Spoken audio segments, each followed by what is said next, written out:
As welcome to Sports Chat.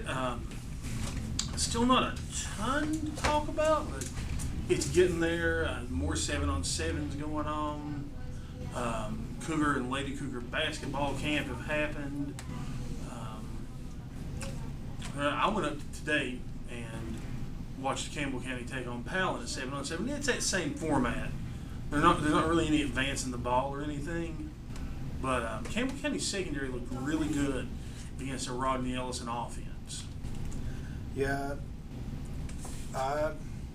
maybe at some point they'll have an actual 7-on-7 league. This is just basically a practice. As you said, you don't advance the ball, you run 10 plays on each side. The freshmen saw a lot because Rodney brought his freshman up, and the freshmen saw a lot more action today. I know some of the Cougars are out on vacation too. Jake Jeffers is not there, for example. The nature of summer and the nature of this time of year.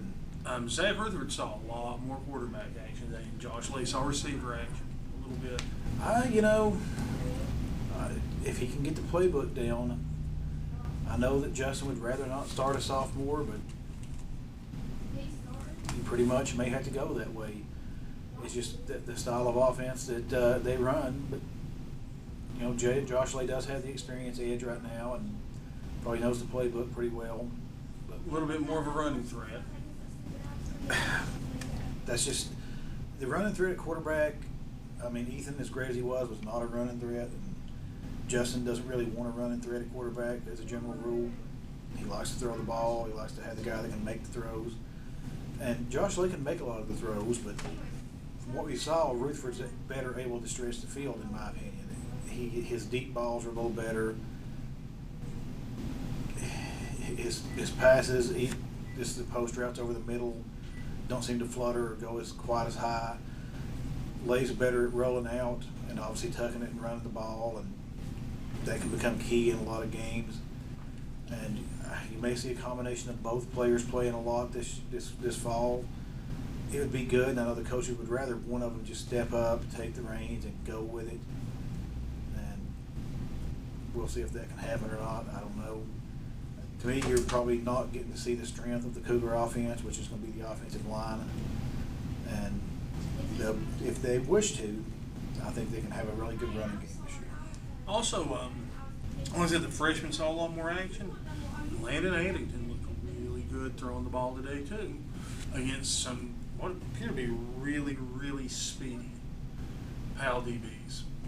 And we'll see what Landon can manage to do. I suspect that it may be a few years in the cycle before he comes in and actually is able to compete. But he'll probably be the freshman team, obviously the quarterback. The JV team, I'd say you're probably looking at Shane Bowman or somebody like that being the quarterback. They'll be, those are different. There is a freshman team that is all freshmen. The JV team is sprinkled with freshmen and sophomore both. And they get a few games each in a year. And it's not reliable that you're going to get the games in, because sometimes if the field's not good or whatever, they'll just go ahead and cancel the JV game. But they'll still manage to play 7 or 8 a year generally. Also, I made a trip down to Jacksboro Middle School camp this week. And Coach Peel, Coach Webb, Coach Lester, Coach Turner, Coach Bruce, all of them, they had a really good camp going on. They had about 60 kids. But what really impressed me is the work they've done on the field house. They have a brand new locker room. It's got the same style lockers that they have at the high school, replacing the lockers that we first got new when I was in middle school. It needed upgrades, Coach Peel, we sat down and talked about it for a few minutes while camp was on break. He's like, at this point, I just want to leave this place better than I found it. Well, you're doing a pretty fine job of it from what you've done with the field house. There are a lot of improvements going on. I mean, they just finishing the basketball court. As I said, we were at Cougar camp earlier this week, Lady Cougar camp. Hopefully, they get the new scoreboards put up as well, because it really needs new scoreboards. They were also heavily working on the press boxes today. Getting that fixed. A lot of these facilities at Campbell County, they fixed the bathrooms last year at the football event. I mean, I was in high school 26 years ago when I started, 27 years ago, I guess that was 1988.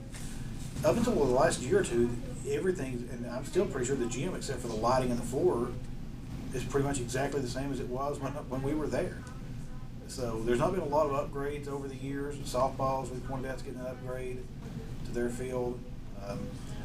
Actually, Coach Mongar was not there today when I was there, and I was gonna go down and talk to her, but yeah, we'll get to them real soon. I imagine you'll probably see upgrades for the soccer facility, but eventually they may get a scoreboard at some point themselves. Maybe try to put a bleacher or somewhere in there. There's not a lot of room for bleachers there, but I imagine they'll get some upgrades too. And baseball, of course, got their really nice new fence and nice Their new batters scoreboard, are and got a bunch of stuff there. So all the facilities around Campbell County are getting upgraded, and that's good to see. We also had a really surprise coaching change. Yeah, Wanda Snodgrass, longtime head coach at Jacksboro Middle School, stepped down. She took on the athletic director's position. She took a promotion, basically. Well, she did take a promotion, but you just Wanda had been there for so long, you don't really expect it to, because she ran her basketball camp, and it just seemed like she was going to be there. And Wanda runs a tight ship. Her program at Jacksboro was top notch. Jessica Moore, Campbell County, great 1,000-point scorer at Campbell County. Went on to play, I think, at the college. It was Campbell University. Campbell University out in South Carolina. Has some college head coaching experience. She's back in town. She's moved back. Yeah, I actually want to say Jessica might have been a 1,000-point scorer at Jacksboro too. That would be impressive in a couple of years of middle school ball. Because I think she actually still holds the 3-point record at Jacksboro too. Well, she's a great player. She's got coaching experience at the college level. She was going to be on staff up here with Brad Honeycutt and Bo, coaching the Lady Cougars, but obviously this job came up and she decided to take it. She's probably going to be teaching at possibly Jacksboro, maybe at the high school. I'm not sure. She told us she was going to try for a teaching job. I'm going to say this too. This is a lot of people. It's really hard because there's so few people that have actually coached. There's something about coaching at Jacksboro Middle School. I've coached a lot of different places on both the middle school and high school level, and technically on the semi-pro level. There's just something about being at Jacksboro Middle School. I can't explain it. Well, you get plenty of good coaches, lots of good tradition there. But it's all in what you're at, I guess, and what you look at. I mean, you're a Jacksboro guy, grew up in Jacksboro, learned to walk on the field, so obviously That's true. Going to hold a special place for you. And that's just where you learn coaching. And, Coach Bruce, and great guy he is, and pretty much that's just the way you're going to look at it. And it is a great job. We're very lucky, and we get to be around, the great administrators. I'm really excited about the new administrators at Jacksboro. And Jennifer Fields going to do a good job. I'll tell you, that field's going to be in good shape. You know what Jennifer Fields' husband runs? The Greens at Deerfield. They'll have the field in good shape. I mean, I love Scott Gretchen. Webb already keeps it in good shape, and it's going to look really good this Gretchen year. does a great job up here at the high school, and she'll do a great job at Jacksboro. I'll be honest, Gretchen actually was as good of a basketball coach as Jacksboro ever had. She's a Kentucky fan, so she's off on that regard. Well, you can't all be But perfect. Kentucky fans generally have some kind of strange mental illness, in my opinion. But good people, though. I mean, she's a great person, and I really like Gretchen. I say it'll be enjoyable doing the games down there this fall. Cougar basketball camps that we're at. Cougars had some growth spurts this year. Yeah, they did. John Porter went from being the John Porter I remember in middle school to a giant. John Porter sprang up from he was around 6 feet last year, I believe, 6'1". He is now 6'4". He's developed his game, pretty good wing game, but he's just got that size now. Stretch, of course, 6'4", 6'5". Who didn't get to participate a lot because of some injury that he was just trying to heal up. But Coach Housley, he talked to us the other day and said that this team hopefully was going to look a little bit more like the Nick Litton team with Nick and Tyler Chapman, where you had basically the Twin Tower effect. But you got some size back with the Cougars. It's going to be tough to replace Trey Torres at 25 points a game. District Player of the Year, Gillenwater with his hawkish three-point shooting and good play. Going to play on the next level. And I mean, Gillenwater is a great 4-year starter. And I'll tell you another one that may not have got as much of the press as I should. Is that Seth Peebley was a heck of a talent. Oh yeah, Seth did a lot of stuff out there. He did a lot of defensive stuff that you don't necessarily see on the scoreboard unless you're really paying attention to the game. Matt talked about with us. He said he's changed his coaching philosophy a little bit over the last year or so, and you got to adapt to your players, and he's getting better and better at that. And Matt's a great guy. He's a great coach. He gets very intense sometimes. He said he's learning to control that a little more. I always look for good things out of the Cougar program. I'll say this too. I went down and picked up these fine shirts for us yesterday. They were working at Absolute Fitness, and they're definitely probably going to be the fittest Cougar team we've seen in a long time. Yeah, Tim was putting them through the paces. They're going to work hard on the girls' side of things. Coach Honeycutt been bemoaning the lack of size. He got a transfer in from Jellicoe, and she's pretty good size. She was close to 6 feet tall. Yeah, I mean, she had some height. He said that, and Jessica Stanley's not short. He's going to have a couple big. He said he's going to work on her with just getting her basketball skills in order. And Bo Vincent talked about working on her, working with her to get her rebound. It'll be good for her to have some good coaches. Things like that going. Hopefully, she ends up happy there, and she ends up contributing to the Cougars. They need bodies. I mean, they were undersized last year, and Amber Guy was the biggest girl on the team. She's gone. And she had some nagging injuries. She did have injuries. I mean, their point guard at one point, their freshman point guard, what's her name? Sorry if we can. I mean, I interviewed her, wrote a column about her and everything. Her name is getting right, but she led the team in rebounding last year, and she's a real hard-nosed go-getter of a player. Julia Powell. Julia Powell, and she works. I don't know why I couldn't think of her name. Julia's fun to watch because she's just all elbows down. It blanked on me too, but you really ideally don't want your point guard leading your team in rebounding. That's not what you want. You want your point guard to be able to be out on the break while your big people are rebounding the ball, and that way you get at least easy buckets on the other end. So hopefully this new size addition will help that a lot.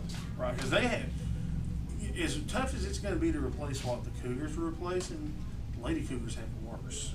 Well, they're both having to replace some and fill some big shoes. At least especially on the Cougars part, they were able to play a lot of freshmen and sophomores last year, and some freshmen and sophomores got playing time for the Lady Cougars, but not as much.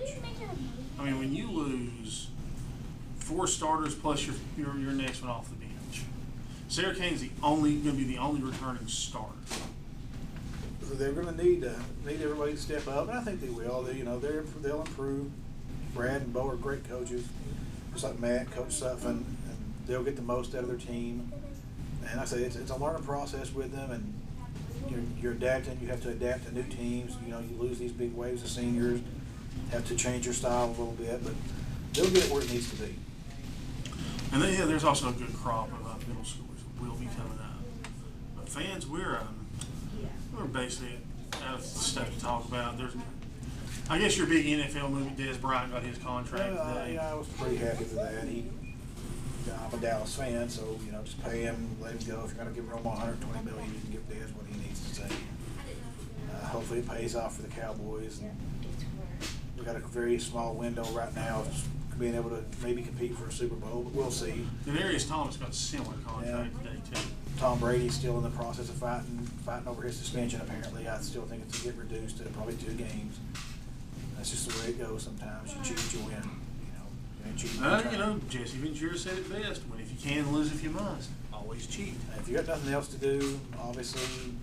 Summertime, it's lazy, watch movies all night. You got a good place to come down. Jason's Video has a fabulous selection. I mean, I'm just looking across the way. I see the Spider-Man trilogy, the good Sam Raimi one. I see Aliens versus Predators. I see The Explorers. Basically, on the other hand, I see Electra over there. Don't get it. Any movie you want to watch, most of the TV shows you want to watch, video games. Video game systems. Pinball machine, anything you want to, come down here to Jason's and get it. While you're here, go over to Papa John's. Get you some pizza. Get a couple of pizzas. Have a pizza and movie night. Eventually Friday nights are going to be taken over by football. Saturday's going to be taken over by football, and then Sunday's going to be taken over by football. And then, of course, Thursday and Monday night football. So just come get it now. You got plenty of movie time, plenty of pizza time. Fans, we'll see you next week on Sports Chat. And I see you over the top.